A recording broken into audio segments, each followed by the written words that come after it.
Salam damai dan sejahtera bagi kita semua. Seperti yang dilaporkan oleh Catholic News Agency pada tanggal 14 Juni lalu, dalam wawancara dengan sebuah jurnal Yesuit, Paus Fransiskus terang-terangan mengatakan bahwa banyak kaum restorasionis di Amerika Serikat yang tidak menerima Konsili Vatikan kedua. Paus Fransiskus mendefinisikan kaum restorasionis ini sebagai orang-orang yang tidak dapat menerima semangat pembaruan Konsili Vatikan kedua. Paus Fransiskus mengatakan demikian.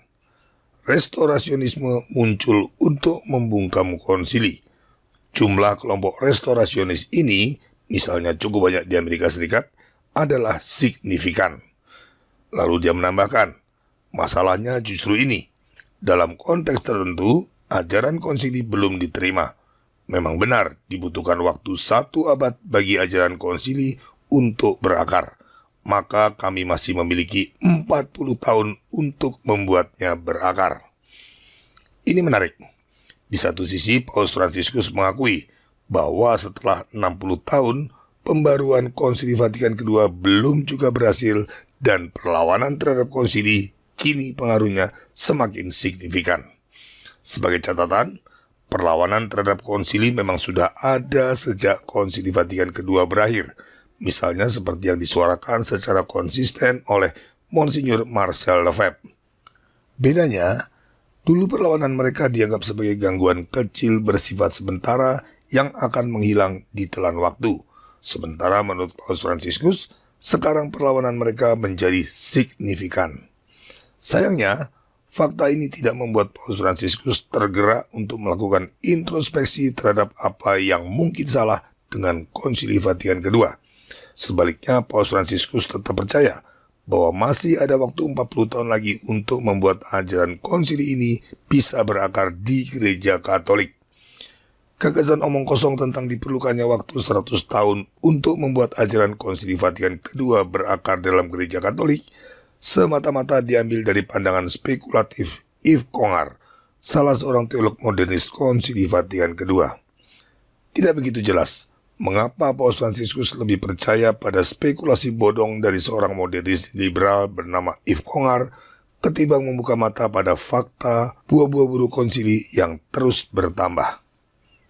Yang paling menarik adalah penyebutan Paus Fransiskus terhadap mereka yang menolak konsili sebagai kaum restorasionis. Sebutan tersebut menempatkan kaum tradisionalis yang berusaha setia pada ajaran gereja tidak lagi pada posisi pasif dan bertahan, tetapi pada posisi yang aktif bergerak untuk memulihkan keadaan gereja. Setidaknya situasi itulah yang mulai dirasakan oleh Paus Fransiskus dengan makin bertambahnya kaum penentang Konsili Vatikan kedua dan semakin vokalnya suara mereka akibat keterbukaan informasi. Hal itu dapat terlihat dari berbagai perubahan sikap Paus Fransiskus terhadap mereka yang menolak konsili. Pada tanggal 30 Januari 2021, Paus Fransiskus mengatakan demikian. Konsili Vatikan kedua adalah magisterium gereja Katolik. Pilihannya adalah kalian bersama dengan gereja dan karenanya mengikuti konsili, atau jika kalian tidak mengikuti konsili atau menafsirkannya menurut kehendak sendiri, kalian tidak bersama gereja. Secara implisit, melalui pernyataannya ini, Paus Fransiskus membuat dikotomi antara mereka yang mendukung Konsili Vatikan kedua dan yang menolaknya. Sekaligus ia mengatakan bahwa mereka yang menolak Konsili Vatikan kedua ada di luar gereja. Dapat dikatakan pernyataan tadi adalah ungkapan keinginan Paus Fransiskus untuk mengeliminasi kaum tradisionalis penentang Konsili Vatikan kedua dengan cara menempatkan posisi mereka di luar gereja. Pernyataan ini tentu saja tidak punya kekuatan hukum apapun, karena hanya merupakan pendapat pribadi Paus Fransiskus dan bukan pernyataan resmi dari magisterium gereja Katolik. Selain itu, Paus Fransiskus memang tidak dapat merumuskannya dalam bentuk formal, misalnya secara resmi menjatuhkan sanksi ekskomunikasi bagi mereka yang menentang Konsili Vatikan kedua. Alasannya jelas, hal itu akan mencederai semangat ekumenisme Konsili Vatikan kedua.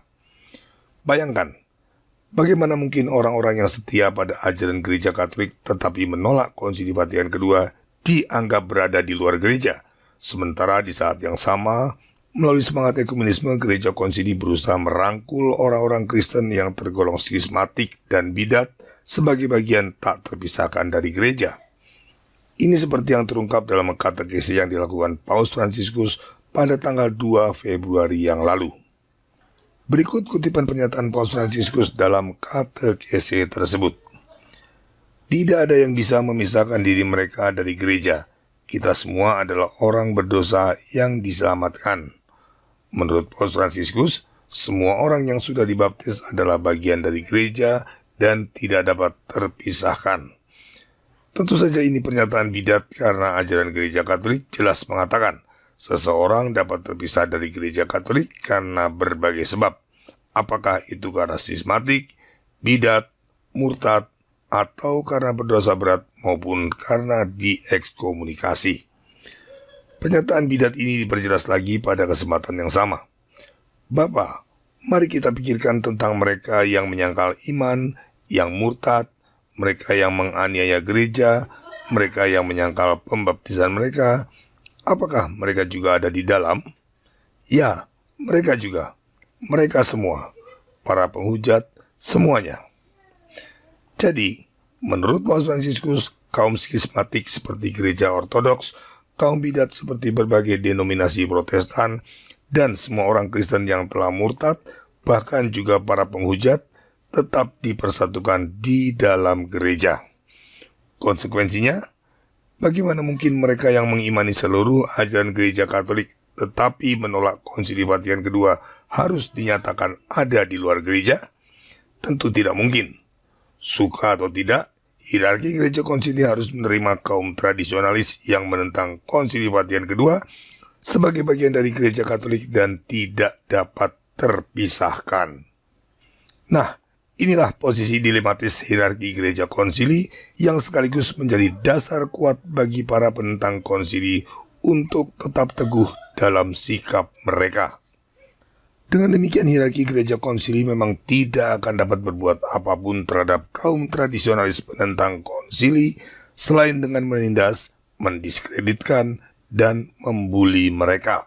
Salah satunya dengan menghapuskan secara perlahan misa Latin tradisional seperti yang dilakukan oleh Paus Fransiskus dalam motu proprio Traditiones Custodes pada tahun 2021 yang lalu. Tapi lebih dari itu, misalnya melakukan ekskomunikasi secara resmi terhadap mereka yang menolak Konsili Vatikan kedua tidak akan dapat dilakukan karena itu justru akan merusak agenda ekumenisme Konsili Vatikan kedua dan membuat mereka, yaitu para hierarki gereja konsili, tampak sebagai kaum hipokrit di mata seluruh dunia. Keadaan ini adalah sebuah kekalahan moral bagi Konsili Vatikan kedua dan para pendukungnya. Mereka harus menerima kenyataan pahit bahwa gerakan menentang Konsili Vatikan kedua yang dimulai oleh Monsieur Marcel Lefebvre kini berkembang makin kuat di seluruh dunia dan ironisnya mereka tidak dapat berbuat apa-apa untuk menghilangkannya karena terlanjur terjebak dalam semangat ekumenisme Konsili Vatikan kedua. Sebaliknya, keadaan ini menjadi kemenangan moral bagi kaum tradisionalis yang menentang Konsili Vatikan kedua. Terlebih lagi karena Paus Fransiskus kini memposisikan mereka sebagai kaum restorasionis yang ingin memulihkan kembali keadaan gereja Katolik. Ini menempatkan kaum tradisionalis pada posisi Yudas Makabe modern, yaitu orang-orang yang setia dalam iman Katolik dan berjuang untuk kembali memulihkan gereja Kristus dari berbagai pencemaran dan kerusakan. Ini sekaligus membuktikan bahwa adanya pemisahan lalang dan gandum dalam satu ladang adalah fakta yang tidak dapat disangkal.